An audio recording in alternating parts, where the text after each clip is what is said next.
Bonsoir tout le monde. Donc je veux saluer au nom du Seigneur Jésus. Vous permettez qu'on commence la cérémonie, n'est-ce pas? Levez-nous alors, prions.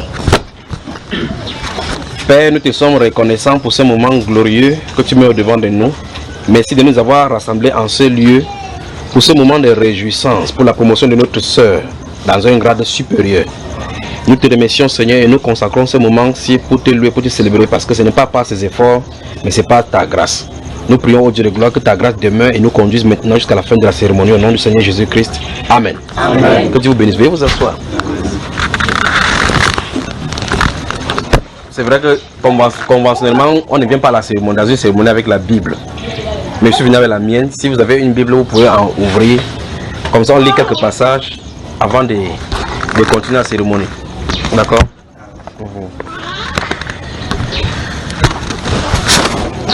Tu vas acheter ta Bible, moi? Ok. Donc prenez la Bible, alors on lit quelques passages. Donc malgré le rendez-vous, mais mon programme chargé, j'ai dû honorer parce que j'ai laissé beaucoup de personnes à la maison et j'ai dit il faut qu'ils tiennent à venir ici. Ce n'était pas évident de refuser à l'invitation de notre soeur qui est de se déplacer elle-même pour dire je voudrais que ce soit toi qui arrose mon galon. Donc merci pour l'honneur. Que le Seigneur Jésus, dont je suis son serviteur, honore cette foi-là.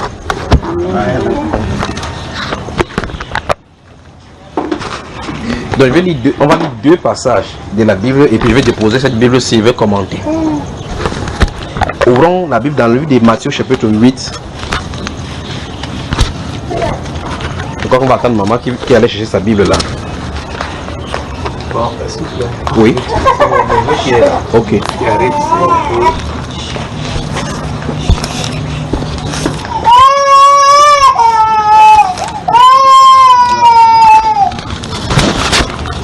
Matthieu chapitre 8, on va commencer, d'accord? Je vais lire à partir du verset 5. La Bible dit, comme Jésus entrait dans Capernaum, un centenier l'aborda, le priant et disant, Seigneur, mon serviteur est couché à la maison. Nous avons pris Matthieu chapitre 8. Matthieu? Oui, Matthieu chapitre 8. Je vous aide à trouver là rapidement. Vous avez Marie qui dénoue les nœuds? Non. Vous n'avez pas encore ça? Matthieu chapitre 9. Marie ne dénoue pas le nœud difficile, les cas difficiles. Matthieu chapitre 8, à partir du verset 5. La Bible déclare donc, comme Jésus entrait dans Capernaum, un centenier l'aborda, le priant et disant, Seigneur, mon serviteur est couché à la maison, atteint de paralysie et souffrant beaucoup. Jésus lui dit, j'irai et je le guérirai. Le centenier répondit, Seigneur, je ne suis pas digne que tu entres sous mon toit, mais dis seulement un mot et mon serviteur sera guéri. Puis il continue sa phrase. Puis il dit, car moi qui suis soumis à des supérieurs, moi qui suis soumis à des supérieurs, j'ai des soldats sous mes ordres. Et je dis à l'un, va, et il va. À l'autre, viens, et il vient. Et à mon serviteur, fais cela, et il le fait. Après l'avoir entendu, Jésus fut dans l'étonnement. Et il dit à ceux qui le suivaient, je vous le dis en vérité, même en Israël, je n'ai pas trouvé une aussi grande foi. Vous avez vu ce qui est écrit là-bas?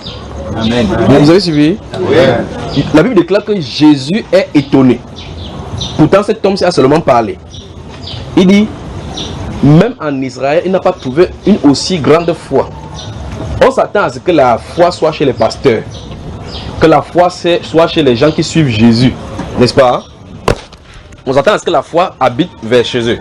Mais quand vous allez lire l'histoire de la Bible, vous allez voir que aux disciples de Jésus, Jésus leur reproche souvent leur incrédulité, leur manque de foi. Mais à quelqu'un qui est un soldat, Jésus apprécie en disant que même en Israël, il n'a pas trouvé une aussi grande foi. Et ici, il s'agit d'un homme en tenue. Comme quoi, on peut être un homme en tenue, on plaît à Dieu. Amen. On peut être un homme en tenue. Les gens croient qu'il faut être pasteur ou bien dirigeant lisant la Bible comme ça pour qu'on croit qu'on a une grande foi. Vous voyez, ça veut dire que ce monsieur-ci avait une grande foi, mais il ne savait pas que sa grande foi pouvait aider son serviteur. Amen. Quand vous avez des problèmes, vous courez vers nous, les pasteurs, en disant que non, on va vers le pasteur pour prier, parce qu'il prie pour nous. Vous pensez que c'est lui qui est plus proche de Dieu.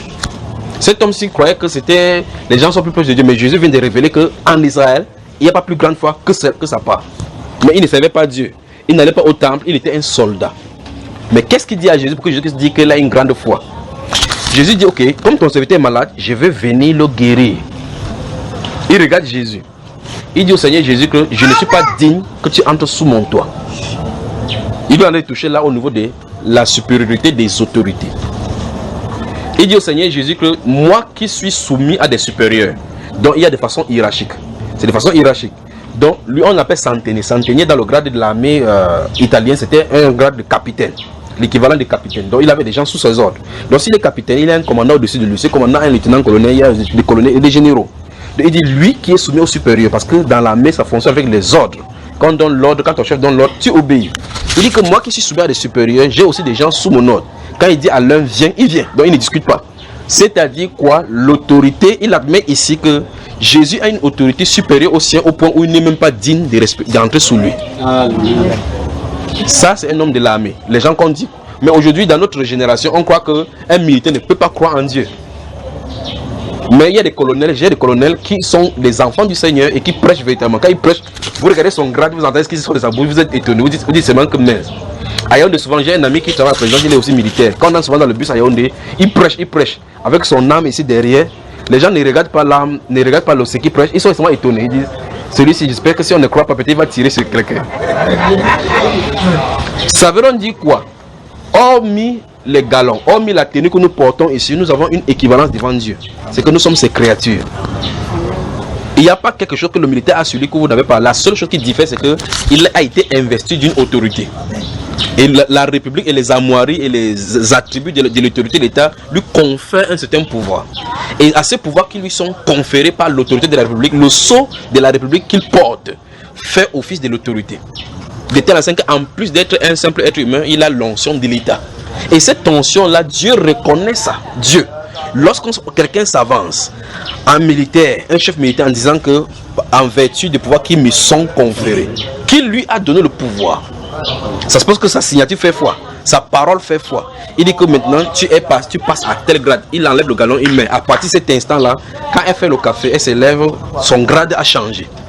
Dans les annales de la République, ça a changé. Dans toutes les annales, sur toutes les archives, ça a changé. Donc non seulement elle est reconnue sur la terre dans les archives humaines, elle est reconnue aussi dans les cieux.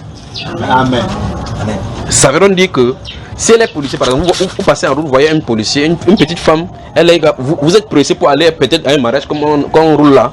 Vous roulez, elle se tient là avec sa petite main, elle fait pipe, elle tend la main. Quand elle te tend la main comme ça, cette main-ci, qui te dit comme ça que attends, quand elle se retourne, elle ne veut pas savoir si tu vas conduire ou pas. Elle se tourne vers toi, elle continue à faire la circulation ici. Tu te fâches dans ta voiture, l'autorité a dit tu t'arrêtes. Que tu sois pressé n'importe comment, que tu aies n'importe quoi à faire, sa main fait foi. Quand elle te fait pipe, elle se retourne, elle ne te gère plus. Elle se tourne de l'autre côté, elle continue à faire passer d'autres gens. Parce que sa main a reçu l'autorité. Or, toi, le civil, si tu es en route, tu fais pipe, quelqu'un vient. Quand ils font sur toi, tu fuis d'abord. Parce que personne ne t'a investi dans ses pouvoirs. Là où il se trouve, cette policier-là, si vous faites pipe, il fait pipe, elle se tourne. Vous lui faites du mal, c'est l'État qui va vous poursuivre. Et en plus de cela, même si vous esquivez l'État, Dieu sait que vous avez manqué l'autorité. Vous comprenez? Amen. Alors, donc, ce soir, avant d'avancer dans la suite de la cérémonie, je vais expliquer ou bien parler du sujet, les bénéfices du respect de l'autorité. Les bénéfices du respect de l'autorité. La Bible déclare que tout pouvoir vient de Dieu. Il n'y a aucune autorité qui a été établie parmi les hommes qui ne viennent de Dieu. Que la personne soit mauvaise, sataniste, qui mange les personnes, qui les tue les gens qu'il soit dans les sectes, le principe de l'autorité, pas le principe de Dieu pour aller dans l'autorité, vient de Dieu. Parce que c'est Dieu qui a voulu que la personne soit là. D'accord? Je vais vous épargner d'ouvrir la Bible, je vais seulement vous citer des versets bibliques comme ça. Si vous lisez le livre de Daniel, les Juifs vont être amenés captifs à Babylone. Il y a un monsieur qu'on appelle Nebuchadnezzar. Un prince qui était un chef comme le président des États-Unis maintenant. Il avait l'autorité sur toute la terre. Il pouvait amener captif qui il veut, faire comme il veut. Dieu avait envoyé Nebuchadnezzar de venir prendre captifs les Juifs. Et en Babylone se trouvait donc Daniel, le prophète Daniel. Là, il va avoir une vision.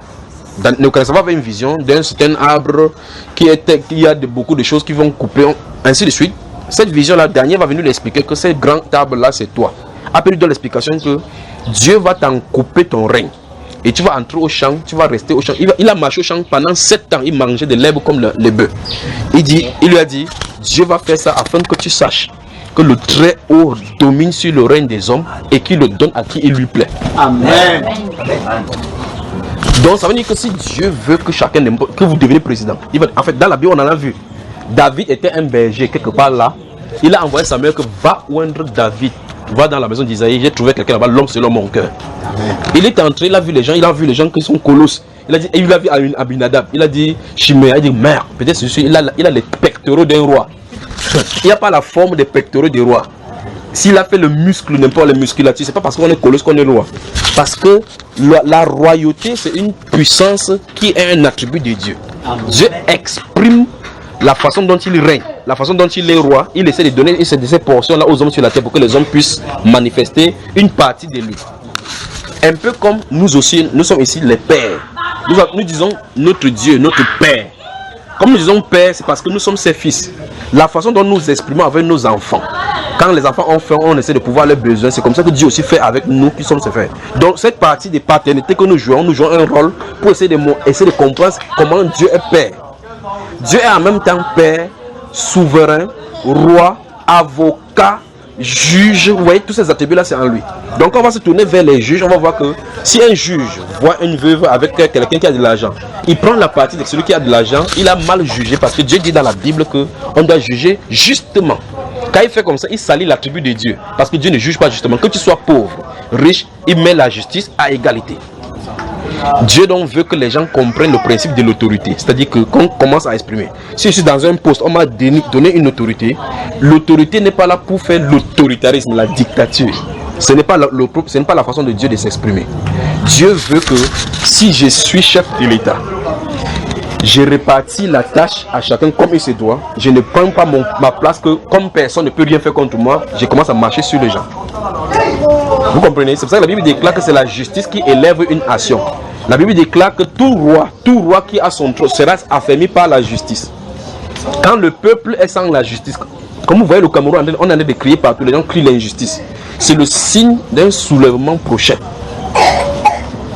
C'est le signe d'un soulèvement prochain. Quand ça va arriver, boum. Ce n'est pas quelque chose qui est né là. Lorsqu'il y a l'injustice ici, on voit comment on fait le concours, les enfants de pauvres ne peuvent pas passer. Les riches ne font que mettre leurs enfants. Il y a des orphelins qui souffrent, des veuves qui souffrent, des gens qui sont marginalisés. On vient, on exproprie les gens de leur terre, on les chasse parce que vous n'avez pas d'avocat. Subitement, il y a le grand avocat qui va se lever pour faire cela. Vous me suivez? Donc, je vais parler de l'autorité. Cet homme-ci, donc, qui rencontre Jésus, a dit à Jésus de ne pas venir chez lui. Parce que son autorité est tellement grande qu'il n'est pas digne de le recevoir. Parce qu'il ne peut pas donner l'ordre à Jésus. Il ne sait pas dans quelle catégorie classer Jésus.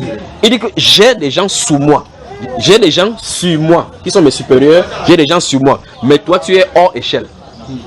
Hors échelle, hors norme. Donc ça veut dire que je ne peux pas dire quoi que ce soit. Mais comme ton autorité n'a pas de limite, reste où tu es. Dis seulement un mot. C'est quand même terrible. Or, lui, en tant que capitaine, pour qu'il puisse appeler un soldat, il va dire que soldat, il va dire sergent tel. Il faut qu'il voie le soldat avant de lui donner l'ordre. Jésus n'a pas besoin d'être présent pour donner l'ordre. C'est le grand Dieu que nous avons à servir. C'est lui dont il est question. Et c'est ce dont Dieu qui investit les gens sur la tête de l'autorité afin qu'il y ait de l'ordre. Mais l'aspect que je veux faire comprendre ici, c'est le bénéfice d'observer ces autorités. Que nous ayons nos voisins qui sont les chefs de quartier, même s'ils sont des va-nu-pieds, nous leur devons respect. Respect par crainte de Dieu, parce que le fait qu'on lui a donné l'autorité, le ciel est au courant. Amen. Que nous soyons dans une famille, c'est pour ça que vous voyez que les gens luttent pour ces choses de chefferie, et dans la famille, parce que les gens en meurent. Parce que si ça n'était pas été investi, tu y vas, c'est ta tête que tu en es les chercher. Parce que tu ne peux pas. Quand on dit à celui-ci, quand un papa veut mourir, dit si je meurs, c'est tel enfant qui sera mon fils. Il y a quelque chose qui l'a inspiré à dire cela. Lorsqu'il meurt, on dit ok, papa n'est plus là, on cherche quelqu'un. Vous mettez quelqu'un là-bas, on commence à tuer. La personne meurt, vous pensez c'est le papa qui est mort qui fait. C'est pas ça. C'est parce que l'autorité ne lui a pas été conférée. Vous suivez cela? Amen. Remarquez bien en Israël, si vous voyez cet exemple en Israël, vous allez voir effectivement que ce n'est pas les Israéliens qui choisissaient leur roi. Quand ils choisissaient un roi selon leur cœur, ça ne marchait jamais. Quand c'est Dieu qui lui a accordé le roi, il sait pourquoi il l'a fait. Vous comprenez, n'est-ce pas? Amen. Donc ça veut dire que toute autorité qui est sur la terre même si la personne est méchante, c'est pas la personne qui est le problème. C'est qu'il y a une lutte spirituelle au-dessus de cette personne. C'est pour ça que la Bible déclare qu'on prie pour les chefs de l'État. On prie pour ceux qui nous gouvernent afin qu'ils donnent la sagesse pour les protéger de cette puissance-là. Amen. Alors Jésus s'est tourné vers cet homme, il a dit que même en Israël, il n'a pas trouvé une aussi grande foi. Quelle est la foi dans cette parole qu'il a proférée? Il a compris que Jésus était assez puissant pour dire même à un événement qui n'est pas près de lui que ça change et l'événement change.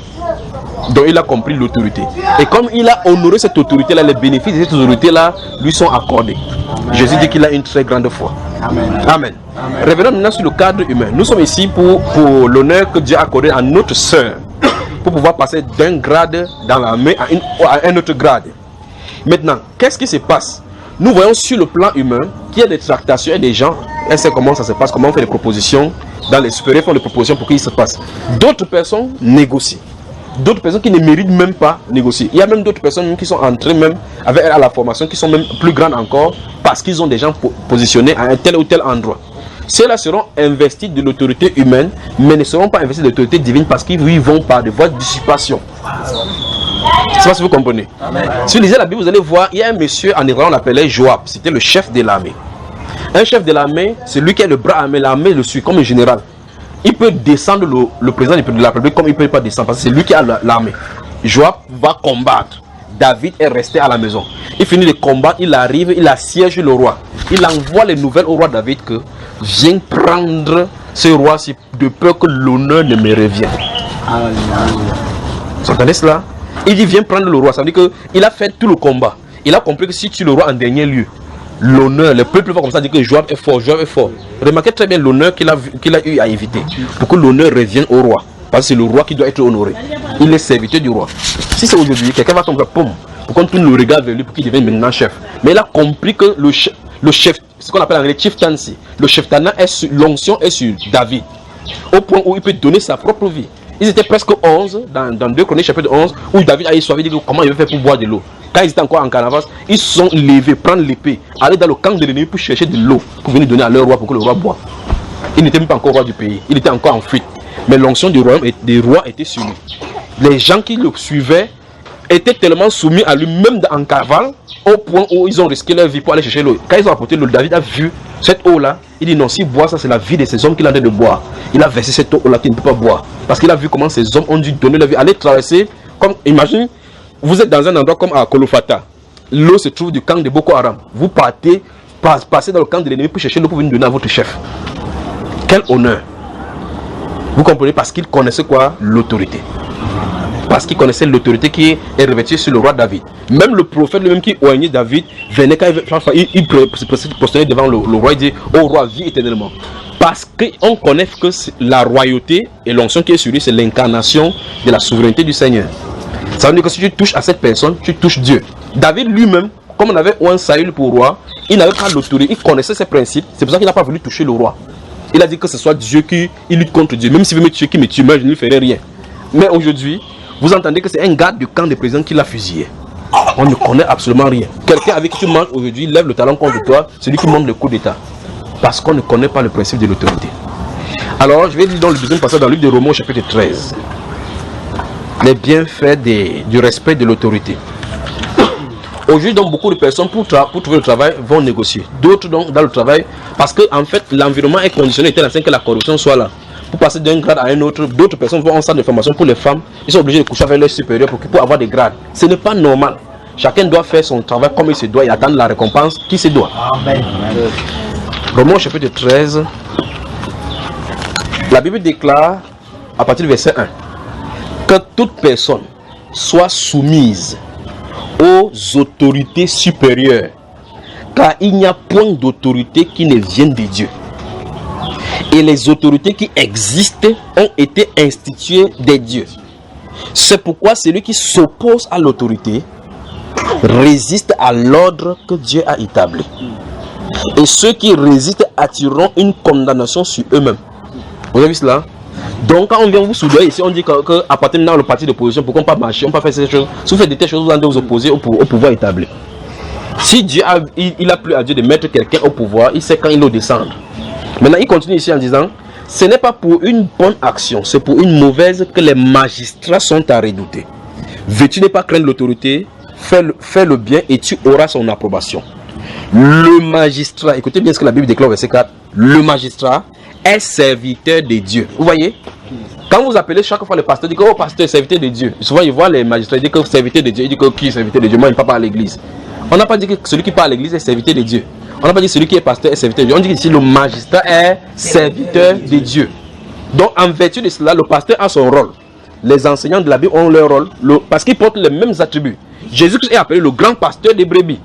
Il est appelé l'apôtre par excellence. C'est l'apôtre de notre foi, Jésus-Christ. Donc il a un autre aspect qui est ça.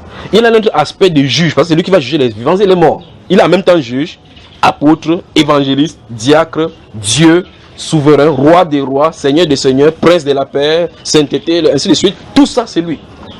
Vous comprenez cela? Donc, ça veut dire que si un magistrat dit non, je ne suis pas de l'église, comme je ne suis pas de l'église, je ne suis pas serviteur de Dieu, il est pour autant serviteur de Dieu, parce que la Bible dit de lui qu'il est serviteur de Dieu. Qu'est-ce que cela veut dire? Dieu veut dire qu'il a délégué un de ses attributs de magistrat, de juge, pour que celui-ci puisse manifester cette autre branche-là sur la terre. Amen. Parce que sur la terre, on a besoin de magistrats. Parce que s'il y a des bandits, s'il y a des questions, des problèmes entre les gens, il y a quelqu'un qui doit juger cela. Amen. Dans le monde, il y a quelqu'un comme magistrat. Dans l'église, il y a des anciens qui sont là pour pouvoir juger ces choses entre les frères. Dans le monde, pour séparer les choses, il faut que ces choses-là se passent. Or, il faut l'on dire aux magistrats qu'ils sachent que c'est pas parce qu'ils sont allés en Énam seulement qu'ils sont devenus magistrats. C'est parce que dès le départ, l'incarnation veut qu'ils soient des serviteurs de Dieu. Amen. Amen. Je continue. Verset 4 encore. Le magistrat est serviteur de Dieu pour ton bien. Je crois qu'il va falloir qu'on prêche vraiment aux magistrats ici sur la terre. Pour qu'ils comprennent effectivement qu'ils sont là pour rendre justice et non pour tuer les gens. Pour envoyer les gens en prison. Je crois que dans l'ancien ministre de l'administration territoriale et de la décentralisation avait visité la prison, on lui a parlé de l'effectif pléthorique dans la prison. Il a donné comme une citation qui est restée dans les esprits en disant que la prison, le pénitence, ce n'est pas l'hôtel. Je crois qu'il en dépend, il comprend maintenant ce que ça veut dire d'habiter là-bas aussi, n'est-ce pas? Il parle de Marafa Hamidou Yaya. Donc lui, s'il trouve maintenant, il va savoir maintenant que ce n'est pas l'hôtel, n'est-ce pas? Parce qu'il avait arrangé, il serait là-bas. Vous savez, quand vous faites du mal à quelqu'un, vous ne savez pas, quand quelqu'un pleure, vous ne comprenez pas la douleur de quelqu'un. Quand les gens passent le temps à dire, il y a des gens en prison qui sont là depuis 10 ans qu'on n'a jamais jugé, qui sont arrêtés pour rien comme ça. Mais vous ne pouvez rien faire parce que le système est fait ainsi que s'il n'y a pas l'argent, que ça pas quelqu'un, on ne puisse pas faire quoi que ce soit. Mais il y a un Dieu jusqu'au ciel qui voit chaque personne et qu'aucune injustice devant lui ne restera impayée.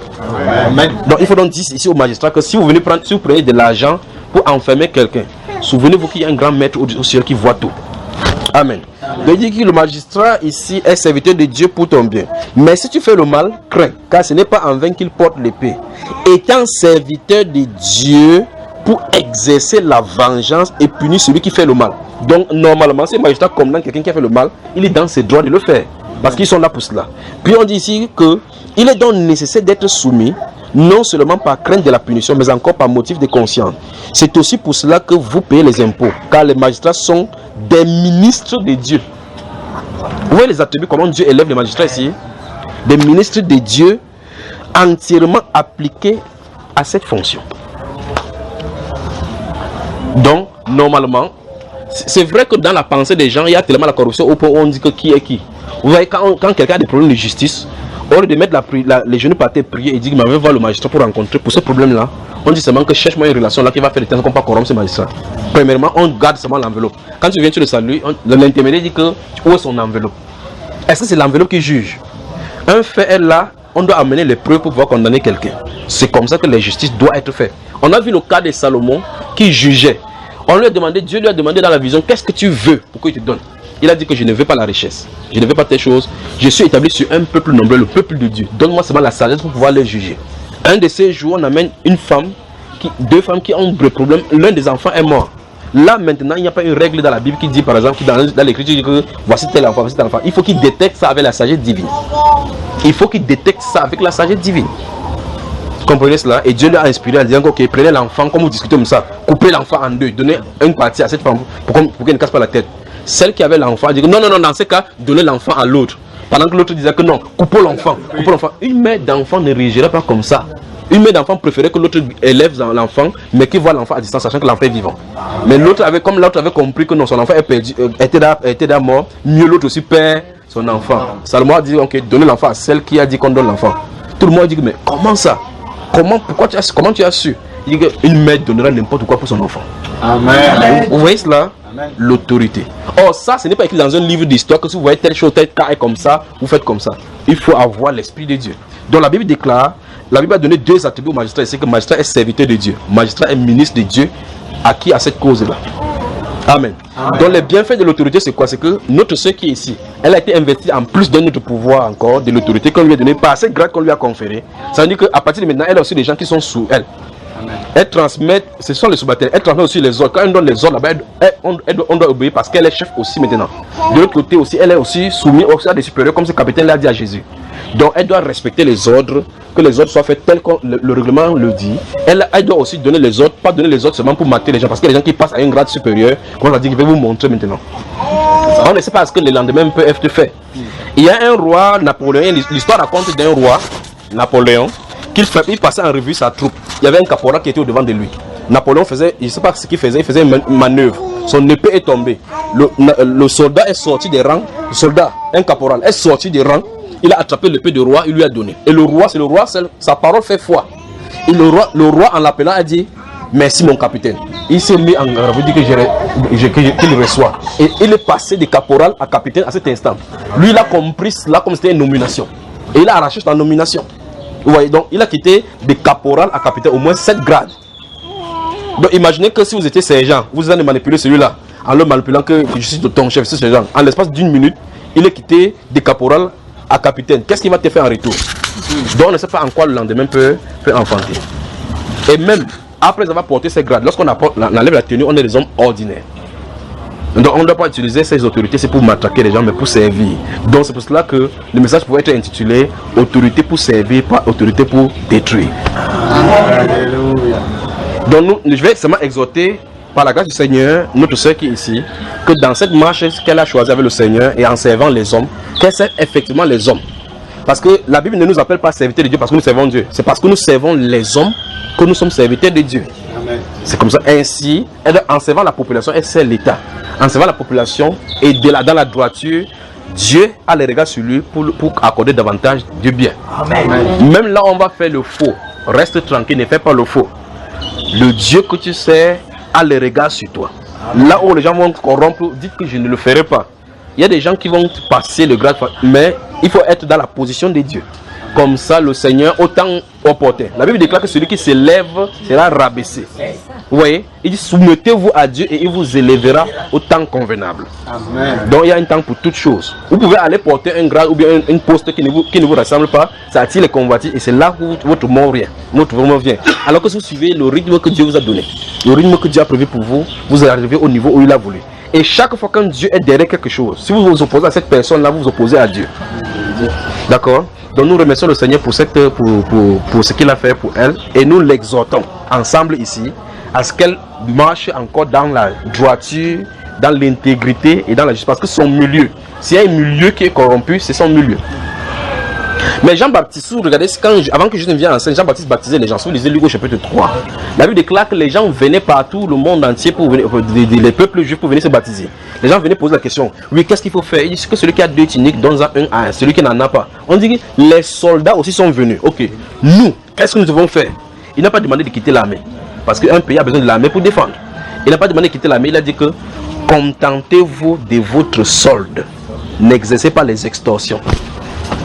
Vous voyez, parce qu'il sait que ça veut dire que le problème qui est dans l'armée, dans les corps habillés, ça n'a pas commencé aujourd'hui.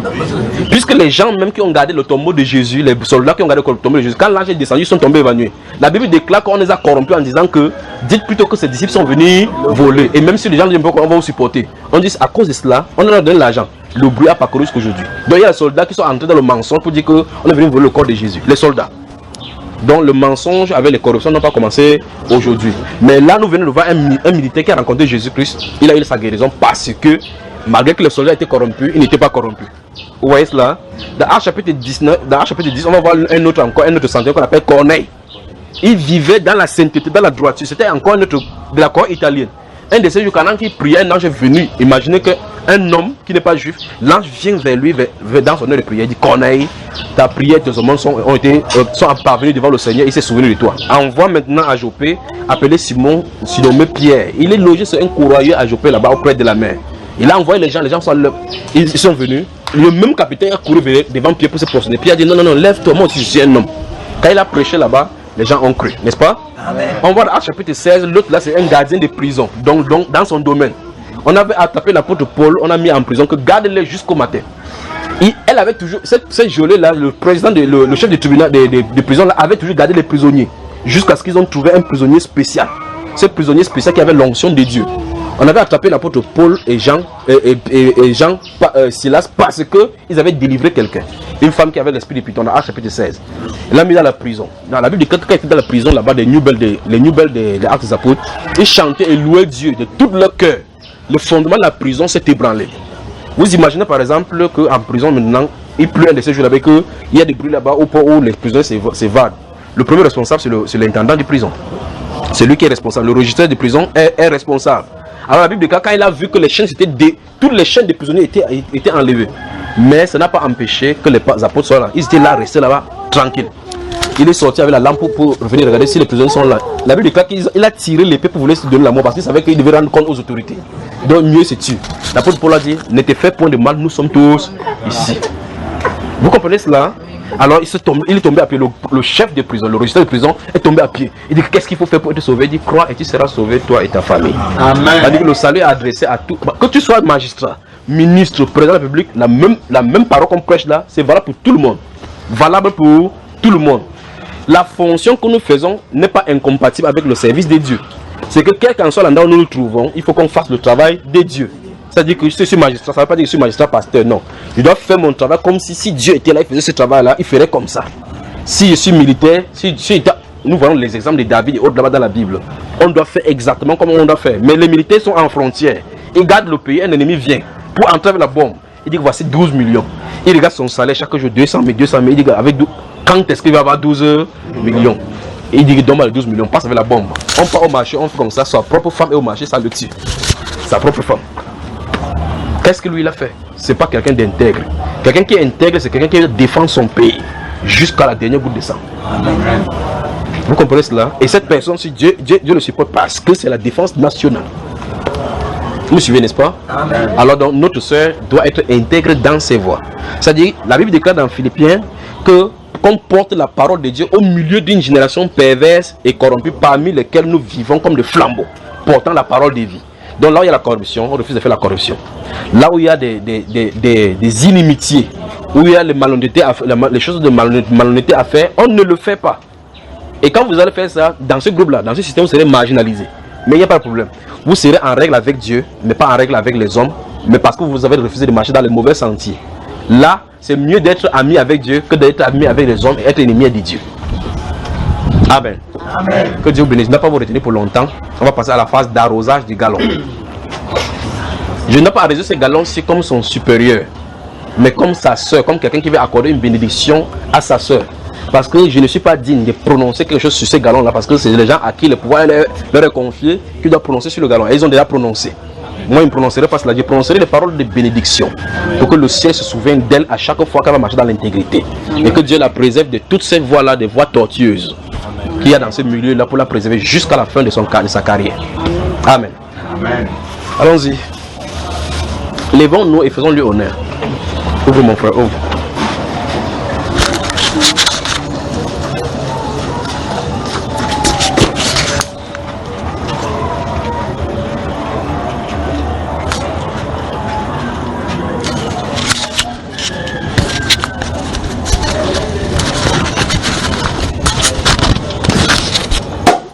Voilà, applaudissons.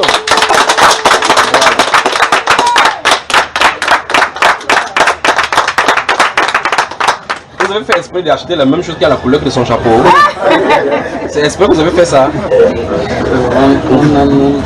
C'est une remarque. C'est une remarque seulement. Vous voyez qu'avec la cravate, les grades et autres là, c'est la même couleur que le champagne. Okay. Vous êtes prêts là? Les paparazzi. Vous êtes prêts? Avant, je vous dis que si c'est la vidéo, gardez que je vous explique quelque chose, vous comprenez ces choses aussi. Le pouvoir de la parole. Savez-vous qu'il a suffi de la parole d'Isaac, sur Jacob, pour que même si Isaïe fait n'importe comment, la bénédiction est calée sur Jacob. Isaac avait 2 enfants. L'autre, sa maman a mis les poils là pour. Quand elle a fini de bénir, quand elle a touché la main, quand elle a béni, quand elle avait fini de bénir, quand l'autre est venu pleurer n'importe comment, ça n'a plus marché. Pourtant, c'est son fils. Ça veut dire que les paroles ne sont pas seulement les paroles flatteuses. Il faut que ça sorte de Dieu. Quand ça sort de Dieu, c'est définitif. Aucun autre humain ne peut faire que ce soit contre cela. Alors notre Seigneur Jésus a dit, quand vous entrez dans une maison, dites que la paix soit sur cette maison. Amen. Et il a promis que si trouve un enfant de paix, votre paix ira sur lui. Amen. Vous comprenez cela? Ça veut dire que Amen. Les enfants de Dieu portent la paix en eux. Ça veut dire que quand il dit que Jésus donne la parole de bénédiction, s'il y a quelqu'un qui doit recevoir la bénédiction, ça cale sur sa vie. Donc, comme elle a décidé venir, elle a décidé avec son mari, et sa mère s'appelle Gédéon, un grand champion. Et quand elle a décidé de venir me voir en disant, je crois qu'elle avait des problèmes, pendant qu'elle a dit à mon épouse qu'elle venait, j'ai essayé de prier pour savoir quel est le problème. Je vois dans l'esprit, elle n'a pas de problème. Je dis, mais quel est le problème de cette femme si Dieu ne me dit rien? Juste ce qu'elle dit, je veux que tu viennes arroser mon galon. J'ai dit, ah, quel honneur. Donc par cet honneur-là qu'elle a voulu me faire, j'ai prié que Dieu me fasse aussi honneur. Amen. Seigneur, nous te sommes reconnaissants pour ce moment merveilleux. Alors que cette goutte Père de gloire touche ces galons, j'ai prié au Dieu de gloire que ta lumière marche devant d'elle, que tu la protèges au devant, derrière, à côté, et que toute embûche, tout plan de l'ennemi Père de gloire pour sécuriser sa carrière, Seigneur Dieu de gloire, soit dispersé au nom de Jésus. Et que tu la fasses trouver faveur et grâce devant ses supérieurs, comme tu as fait au Dieu, qu'Esther trouve faveur devant le roi Artaxerxès. Je prie au Dieu de gloire que tu la mets au sommet, là où elle ne s'attendait pas, et que les faveurs et les grâces de ce travail-là soient pour elle, au nom de Jésus-Christ de Nazareth. Que Dieu bénisse ton travail et partout où tu vas passer. Que Dieu bénisse ton travail partout où tu vas passer. Amen.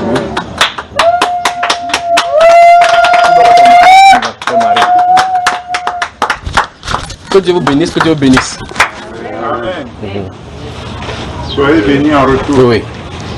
Ton mari, tu as certainement des choses à lui dire. Amen, amen. Amen. Je rends grâce à Dieu. Et je bénis infiniment le nom de l'Éternel, parce que c'est lui qui a permis ce moment, c'est lui qui nous accorde la vie à tous. Pour la petite histoire, je ne veux pas être long, c'est mon épouse, personne n'en croyait. On a eu les hauts et les bas, mais le Seigneur avait déjà scellé. Amen. Et elle a pris la couture, elle n'avait jamais rêvé de porter cette tenue. Mais au jour d'aujourd'hui, le Seigneur lui a montré sa voie. Et elle est promue à un grade supérieur. Oui. Et je suis tellement fier. Et je ne peux que dire merci à Dieu, merci à vous tous qui êtes parmi vous. Oui. Merci à cet endroit, je viens tout juste d'arriver ici. Et je suis en famille avec mon bailleur, mon papa. Oui, il est là. Je suis chez moi. Amen. Et je dis encore merci aux serviteurs de Dieu parce que c'est pas facile. C'est pas facile, on connaît. Mais tu promets devant nous aussi de ne pas la déranger dans son travail. Non. Elle prend ses gardes tranquillement. Elle prend ses gardes tranquillement. Et moi je fais le reste à la maison. Donc je crois que le Seigneur me soutiendra. Amen. Parce que c'est pas par ma force, c'est le Seigneur qui m'accorde cette grâce. Amen. Je pourrais dire au nom de Jésus, je déclare au nom de Jésus que la promotion continue. Amen. Amen. Il me met la rose. Applaudissez, applaudissez, applaudissez. Que Dieu vous bénisse, que Dieu vous bénisse, que Dieu vous bénisse, que Dieu vous bénisse, que Dieu vous bénisse, que Dieu vous bénisse. Ainsi soit-il. Voilà. Oui. Voilà. Bon, maintenant, si vous pouvez servir, la séance, maintenant vous pouvez danser comme vous pouvez danser. Que Dieu vous bénisse. Donc tu peux t'échanger, d'accord? Bon, il y a quelqu'un, voilà, c'est pour toi ça. C'est pour toi, voilà, désormais. C'est pour toi que cette Bible est venue. Ça me va,